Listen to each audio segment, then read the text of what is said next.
Welcome to my class students. We are doing English grammar और आज हम देखेंगे ऐसे राइटिंग क्या होता है और उसमें हम डिस्क्रिप्टिव राइटिंग जो होता है जिसमें आपको डिस्क्राइब करना होता है उसके कुछ हम रूल्स हम देखेंगे। Let's start. Now what is the descriptive writing? Essays कैसे होते हैं? In descriptive writing by using the power of illustrative words. जितने भी वर्ड्स है, क्योंकि जो इसमें जब आप डिस्क्राइब कर रहे हो तो आपको बहुत सारे इलस्ट्रेटिव वर्ड्स जो कि एडजेक्टिव्स होते हैं वो आपको यूज करने पड़ते हैं। The writer creates a picture in readers mind and engage all 5 of their senses, smell, sight, touch, taste and sound.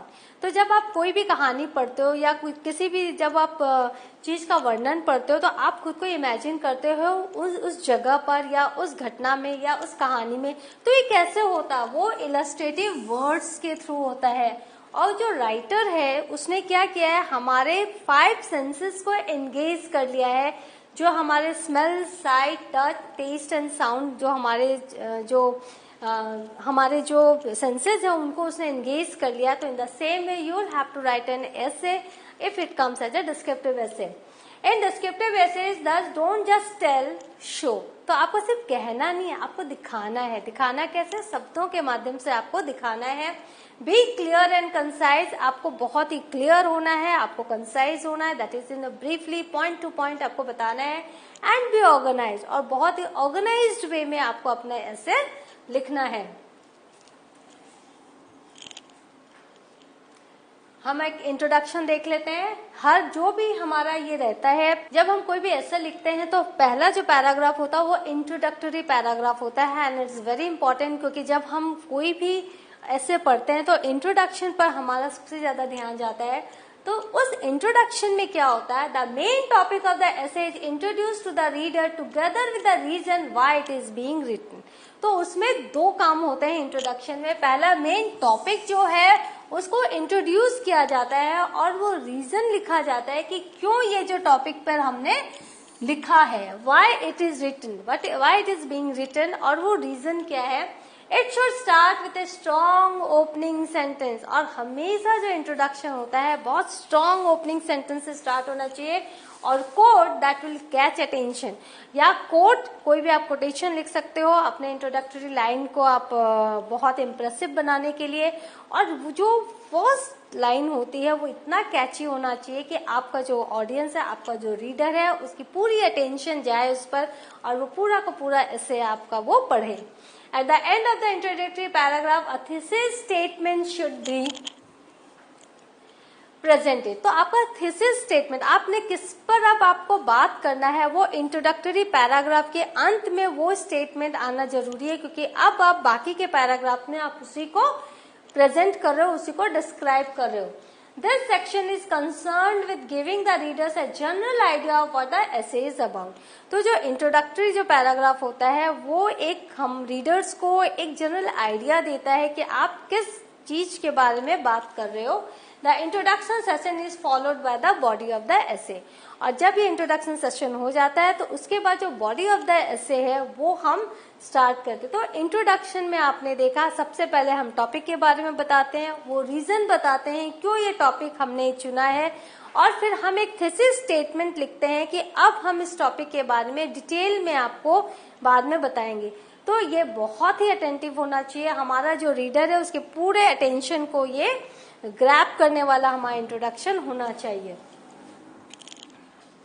Now the body, this part is presented in an artistic way with vivid language rich in adverbs and adjectives. जब हम body की बात करते हैं तो इसमें क्या हम डिस्क्राइब कर रहे हैं, और आपको पता है हमारे 5 सेंसेस को हमें इलस्ट्रेटिवली हमें बताना है। तो ये जो है लैंग्वेज जो होगा बहुत ही विविड होगा, और लैंग्वेज में सबसे ज्यादा एडजेक्टिव्स एंड एडवर्ब्स का हम यूज करेंगे। तो जब आप हमारे एडजेक्टिव्स एंड एडवर्ब सेशंस में जाएंगे तो आपको पता चलेगा कि हर एक सेंसेस के लिए कई सारे एडजेक्टिव्स हैं और विद हम एडवर्ब्स भी हैं। तो उससे आपको वो सब सीख कर अपने ऐसे में वो डालना पड़ेगा। This section is organise into paragraphs as follows. और इसके जो पैराग्राफ्स होते हैं, बॉडी के कुछ पैराग्राफ्स होते हैं that you will have to follow. That is the first paragraph. First paragraph में आप क्या लिखोगे? Vividly describe the object, person और द इवेंट इटसेल्फ। जो आपका क्वेश्चन दिया गया है, जो आपका टॉपिक दिया गया है, आप उसको डिस्क्राइब कर रहे हो, चाहे वो ऑब्जेक्ट के बारे में हो, चाहे व्यक्ति के बारे में हो, या चाहे वो किसी घटना के बारे में हो। प्रोवाइडिंग द नेसेसरी डिटेल्स, और जितनी भी डिटेल्स जरूरी है उसको डिस्क्राइब करने के लिए वो सब आप उस पैराग्राफ में दे रहे हो। For instance, when writing a descriptive essay about the beach, begin by describing a beach itself. अगर आपको सी बीच के बारे में लिखना है तो आपको उसी बीच को पूरा डिस्क्राइब करना है। The second paragraph will discuss the surroundings of the subject of the essay. फिर जब आप सेकेंड पैराग्राफ में, बॉडी के ही सेकेंड पैराग्राफ में आओगे, तो आपने ऑब्जेक्ट को डिस्क्राइब कर दिया, अब आपको इसकी सराउंडिंग्स को डिस्क्राइब करना है। तो अगर हम बीच का सिनेरियो लेते हैं तो you could talk about the sun, birds, clouds, people and their activities. तो उसके आसपास जो हो रहा है, उसके सराउंडिंग्स में जो हो रहा है, आप फिर उसको डिस्क्राइब कर रहे हो। And other objects of interest in the surrounding. और उससे क्या होगा कि आपका जो ये प्रेजेंटेशन है और ज्यादा उसके बारे में हम जान पाएंगे, उस व्यक्ति, वस्तु या घटना के बारे में। In the third paragraph you bring the essay to life with a sensual description using senses of touch, taste, sight, smell and sound to paint a vivid picture। और जब आप थर्ड पैराग्राफ में आओगे बॉडी के, तब फिर आप उसका एक सेंसुअल डिस्क्रिप्शन प्रस्तुत करोगे, और जिससे जो रीडर है वो फील कर सकेगा, देख सकेगा उस व्यक्ति को या ऑब्जेक्ट को या उस घटना को समझ सकेगा, महसूस कर सकेगा, क्योंकि आप उसके 5 सेंसेस को आप उसको जगा रहे हो अपने विविड पिक्चर्स से, अपने इलस्ट्रेटिव वर्ड्स से। द मेन फोकस है will be on the emotions the subject invokes. और जो टॉपिक है, जो सब्जेक्ट है, उससे जो इमोशन जो आ रहा है उसी को आपको मेनली डिस्क्राइब करना है। In both the description of the surroundings and the emotions, similes and metaphors are often use.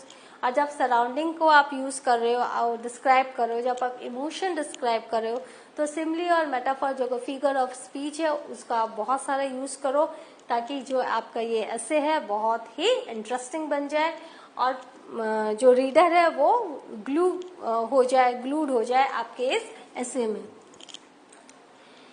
Conclusion उसके बाद आता है। पहले आपने देखा इंट्रोडक्शन आया, फिर बॉडी आया, बॉडी के 3 पार्ट्स है, 3 पैराग्राफ्स। अब ये हमारा कंक्लूजन आ गया। In the conclusion summarise the main point. जितने भी आपने पॉइंट्स लिखे हैं उनको आप थोड़ा समराइज करो, क्योंकि जो इंट्रोडक्शन होता है वो बहुत इंपॉर्टेंट होता है और जो कंक्लूजन होता है वो भी बहुत इंपॉर्टेंट होता है, including your physical and emotional attitude. और आपका खुद का एटीट्यूड आप उसमें इन्वॉल्व करो, आपके खुद के व्यूज आप उसमें डालो on the topic of your descriptive essay, जो भी टॉपिक आपने अपने एसे का लिया है। This section is based largely on your imagination and an analysis of the essay topic. तो जो टॉपिक है उसकी आप एनालिसिस कर रहे हो, आप अपना पर्सनल व्यू उसमें डाल रहे हो, और आपने अपने इमेजिनेशन को किस तरह से आपने यूज किया है उसको डिस्क्राइब करने में, ये आपके कंक्लूजन में आना चाहिए। The descriptive essay thesis statement is also reframe. तो आपने जो इंट्रोडक्टरी लाइन, जब इंट्रोडक्शन लिखा था, उसको जो अंत किया था थीसिस स्टेटमेंट से, तो वो स्टेटमेंट यहाँ पे फिर से रिफ्रेम आप कर सकते हो। नाउ अब टेक्निक क्या है? आपने कहा कि मैम आपने ये सब बता दिया, आप टेक्निक बताओ स्टेप बाय स्टेप। तो हम स्टेप बाय स्टेप आपको टेक्निक बता रहे हैं। सबसे पहले तो टॉपिक चूज करो। अगर आप एग्जाम में हो तो टॉपिक ऑलरेडी आपको मिल ही जाएगा, लेकिन अगर आपको कहा गया डिस्क्रिप्टिव एसे लिखो, कोई भी डिस्क्रिप्टिव एसे क्लास टेस्ट में, तो आप पहले एक टॉपिक चूज करो। अ descriptive essay focuses on a single event. एक इकलौते घटना आपको चुनना है। अ पर्सन, एक व्यक्ति चुनना है। अ लोकेशन और एन आइटम, कोई एक लोकेशन या कोई एक आइटम, मतलब एक ही होना चाहिए, उसी को आप एक्सप्लेन करोगे। While describing an event, write paragraph in chronological order। अगर आपने किसी घटना को चुना है तो उसको क्रोनोलॉजिकली आप उसको डिस्क्राइब करो, हैपोजिटली मत करो। अगर सुबह 6 बजे से घटना स्टार्ट हुई तो 6, 6:30, 7, 7:30 इस तरह से आपको आगे बढ़ना है। While describing a person or a place, order the paragraph so that you start off in a general manner and then write more specific details there। और अगर आप किसी व्यक्ति या किसी वस्तु के बारे में आप डिस्क्राइब कर रहे हो तो उसको पहले जब आप जनरल वे में आप स्टार्ट करो, हर एक पैराग्राफ को एक ऑर्डर दो, अपने थॉट्स को एक ऑर्डर दो, ताकि हम रीडर एक फ्लो में हम उसे पढ़ सके और उसके बाद एक स्पेसिफिक डिटेल्स बाद में आप उसमें ऐड करते रहो। Step 2, create a statement. आपको एक थीसिस स्टेटमेंट तैयार करना है। This is a single idea that will be prominent through out your एसे। पूरे एसे में जो आपका वो सिंगल आइडिया है वो हमें दिखना चाहिए। It is not only sets out the purpose of the essay but regulates the way that the information is conveyed in the writing of that essay. तो ये जो सिंगल आइडिया है ये क्या करेगा, आपके पर्पज को ही सिर्फ नहीं बताएगा लेकिन रेगुलेट भी करेगा आप जिस तरह से इंफॉर्मेशन दे रहे हो उसको। तो वो आइडिया जो है सिंगल आइडिया होना चाहिए और थ्रू आउट द एसे आपको वो मेंटेन करना है। This is an introductory paragraph that sets out your topic framework. तो आप इंट्रोडक्टरी पैराग्राफ में ही आप अपना ये स्टेटमेंट आप एस्टैब्लिश करते हो, उसके बारे में बताते हो और बाद में बॉडी में जो है आप उसको डिस्क्राइब करते हो। Now get the senses right. So जितने भी आपके सेंसेस है वो राइटली प्रेजेंट होने चाहिए with the right use of the words. Now you need to provide full sensory details, the taste, sight, touch, smell and sound of your topic. तो आपको हमेशा याद रखना है कि आपका जो रीडर है वो आपके जो डिस्क्रिप्शन से उस ऑब्जेक्ट को, वो पर्सन को, उस इवेंट को महसूस कर सके। You can utilise literary tools such as metaphor, similes, personification and descriptive adjective. तो ये सारे टूल्स हैं जिसके द्वारा आप रीडर्स को महसूस करा सकते हो अपने डिस्क्रिप्टिव एसे के टॉपिक को। और ये सब ग्रामर में करवाया हुआ है। तो बिफोर यू यूज दिस तो आप में ग्रामर सेशन में जाकर ये सब एक बार रिवाइज कर लेना। Now create an outline. आपको एक आउटलाइन तैयार करनी है। The standard 5 paragraph essays has a particular structure including the introductory paragraph. आपने देखा 5 पैराग्राफ है। फर्स्ट है आपका इंट्रोडक्शन, वो पैराग्राफ है। उसके बाद बॉडी के 3 पैराग्राफ है। तो इस तरह से और फिर कंक्लूजन है। तो इस तरह से आपके 5 स्टैंडर्ड पैराग्राफ होते हैं ऐसे में। तो introductory paragraph with the inclusion of the thesis statement, जिसमें थीसिस स्टेटमेंट इंट्रोडक्टरी पैराग्राफ में जरूर होना चाहिए जो आपका सेंट्रल आइडिया है, followed by 3 body paragraphs which prove that statement और फिर कंक्लूजन आता है। Now right the conclusion. Conclusion is also very important. Finally, the conclusion paragraph makes a summary of the entirety of the essay. जो भी आपने essay लिखा है पूरे के पूरे essay का जो निचोड़ है, जो भाव है, जो सार है, वो आपको अपने conclusion में डालना है। It reaffirm the thesis. अगर आपको जरूरत हुआ तो आप फिर से जो आपका जो central idea है उसको reaffirm करिए। The conclusion needs to be well written because it is the final thing to be read by readers and will remain on their mind the longest after they have read the remainder of their essay. तो जब आपका जो ये जो conclusion है वो बहुत अच्छा लिखा रहना चाहिए क्योंकि जो रीडर है उसके दिमाग में बहुत दिनों तक ये आपका ये एसे का जो कंक्लूडिंग पार्ट है वो रहेगा। बिकॉज ये होता है जब हम जो अंतिम जो लाइंस होती हैं या अंतिम जो सीन होता है कहीं भी तो वो हमारे दिमाग में रह जाता है। तो इसलिए conclusion needs to be well written. फिर क्या करना है, बहुत इंपॉर्टेंट है, रिव्यू योर एसे। आपने अगर अपना एसे सबमिट कर दिया बिना रिव्यू के तो जितनी भी गलतियां हैं जो आप पहले सुधार सकते हो वो आपकी टीचर सुधारेंगे विद रेड पेन और आपके मार्क्स लूज होंगे। इसलिए आप अपने एसे को रिव्यू कीजिए। Your choice of words and language need to convey what you are trying to describe when you talk about a particular topic. तो आपको ये देखना है कि आपने जो words and language use किया है उसने आपने जो topic को describe किया है वो suitable है कि नहीं। The details that you have provided should give your reader enough information. और जो डिटेल आपने प्रोवाइड की है तो आपके रीडर को पूरी की पूरी इंफॉर्मेशन मिलनी चाहिए। Any details in the essay should help a reader to understand the meaning of the topic. और आपका जो टॉपिक है आपने जो डिटेल दी है तो आपका मकसद है रीडर को पूरा का पूरा वो समझ में आए। तो रीडर को पूरा समझ में आना चाहिए from the writers point of view. वो आपके पॉइंट ऑफ व्यू को समझ में, आपके पॉइंट ऑफ व्यू को जो समझना है, आप जो मैसेज कन्वे करना चाहते हैं वो रीडर को पूरा समझ में आना चाहिए। तो आपके जो choice of words and language है उस पर आपको बहुत ध्यान देने की जरूरत है। Now finish it up. Finally read your essay again very carefully. फिर से एक बार अपना एसे रीड कर लो। Check for any grammar, punctuation, spelling error. Grammar देख लो, पंचुएशन देख लो, स्पेलिंग एरर देख लो। क्योंकि वो होते ही रहते हैं। जब हम फ्लो में लिखते हैं तो बहुत सारे एरर्स हमसे हो जाती है गलतियां। तो एक बार फिर से आप इसको चेक कर लो। नाउ पर्पस क्या होता है डिस्क्रिप्टिव एसे का? A student learns to write paragraphs and essays in a detailed manner. हमेशा याद रखो जो डिस्क्रिप्टिव एसे जो आपके सिलेबस में है उसका पर्पस यही है कि आप डिटेल्ड वे में किसी भी टॉपिक को लिखने लायक बन सको। It makes the information more interesting and engaging for readers, क्योंकि इसमें एक ही टॉपिक एक ही आइडिया होता है तो उसको आप और भी ज्यादा गंभीरता से विस्तार से लिख सकते हो। It enables students to use new and different vocabulary words.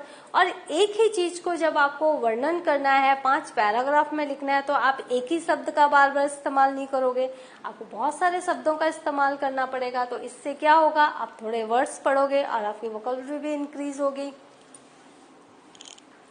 It gives student an opportunity to clarify the subject matter with the help of adequate detail। तो आप क्लैरिफाई कर सकते हो सब्जेक्ट मैटर को बहुत सारी डिटेल देके। Students learn to use sensory details in order to present the main idea. और मेन आइडिया को प्रेजेंट करने के लिए जो स्टूडेंट्स है वो सारे शब्द यूज करता है जिससे कि वो सेंसरी डिटेल्स दे सके, और ये बहुत ही जरूरी है। नाउ टाइप्स कौन कौन से डिस्क्रिप्टिव ऐसे के? पहले बायोग्राफी जो होती है वो डिस्क्रिप्टिव ऐसे होती है। Biography is a detail description of famous people's life. फिर है ट्रेवल राइटिंग, जो ट्रेवल राइटिंग है वो भी डिस्क्रिप्टिव ऐसे होता है। The writer travels different places and describe the beauty and speciality of the place in his own words. तो जो ब्यूटी होती है प्लेस की वो अपने शब्दों में वो वर्णन करता है। देन पोइट्री, जब हम पोइट्री लिखते हैं rhyming words are used to express the feeling and ideas aesthetically. हमारे फीलिंग्स एंड आइडियाज को हम बहुत सुंदर तरीके से शब्दों के जरिए हम रीडर के पास पहुंचाते हैं। नेचर राइटिंग, जब हम नेचर को डिस्क्राइब करते हैं, it can be non fiction and fiction, prose और poetry that describes the beauty of the natural environment. ये फिक्शन भी हो सकता है, नॉन फिक्शन भी हो सकता है, और एनवायरनमेंट को हम डिस्क्राइब करते हैं। Now journal, a journal can be daily record of events और बिजनेसेस। जब हम न्यूज़पेपर या जर्नल में डेली इवेंट या बिजनेस को जब हम डिस्क्राइब करते हैं, it also comes under descriptive essay. It also refers to newspapers या periodicals that are published on a daily basis. तो जो न्यूज़पेपर और पीरियोडिकल से आपने देखा होगा कितने विस्तार से घटना को लिखा जाता है, तो ये सब डिस्क्रिप्टिव राइटिंग है। So what have you learned? You have learned descriptive writings. In the go through all the rules, follow it when you write your essay, and be perfect in this. Thank you.